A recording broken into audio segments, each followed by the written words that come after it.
எடப்பாடிக்கு எதிரான எடப்பாடி முழுக்க அவருக்கு எதிராலாம் இல்ல.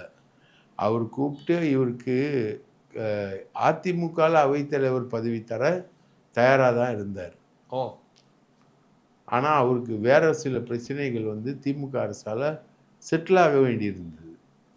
இப்போ எந்த அபினேஷ் கூட்டிட்டு போயிட்டு எடப்பாடி மகன் மேல இருக்க கேஸ வந்து பணயமா வச்சு, எடப்பாடிய வந்து பாஜக கூட்டணிக்கு கொண்டு வந்தாரோ, அந்த அபினேஷோட தான் இவருக்கு பிரச்சனையே. அபினேஷ்ன்றவர் பாஷ்யம் பில்டரு.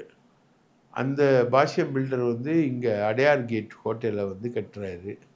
அதுல வந்து பல ஆயிரம் கோடி ரூபாய் போட்டிருக்காரு. அதுல ஓபிஎஸ் பணமும் உண்டு, எடப்பாடி பணமும் உண்டு. அதே அபினேஷ் வந்து நம்ம கோயம்பேடு பக்கத்துல ஒரு பெரிய பில்டிங் ப்ராஜெக்ட் பண்ணாரு. அது அரசு நிலத்தெல்லாம் கையகப்படுத்தி பண்ணாரு. அதுல நிறைய அலிகேஷன் வந்தது. ஆர்எஸ் பாரதி வழக்கு போட்டாரு. அதுக்கப்புறம் அந்த வழக்கு செட்டில் ஆயிடுச்சு. அந்த மாதிரி அந்த அபினேஷோட இவருக்கு பெரிய சண்டை இருக்கு. நிறைய பணம் இவருக்கு தர வேண்டியிருக்கு. ஏமாத்தி விட்டாரு. அதெல்லாம் வந்து திமுக செட்டில் பண்ணியிருக்கு. பேசி செட்டில் பண்ணி எல்லாத்தையும் முடிச்சு கொடுத்துருக்கு. ஸோ அந்த நன்றி கடனுக்காக தான் ஓபிஎஸ் உடைய ஸ்விங் வந்து இப்படி இருக்கு. ஆனா இவங்க பண்ண ஏராளமான தப்புகள் வந்து மத்திய அரசு கிட்ட மாட்டிக்கிட்டு இருக்கு. ஓகே. அந்த தப்புகள் இப்போ என்ன ஆகும்? மத்திய அரசு அதை எப்படி எடுத்துக்கும்?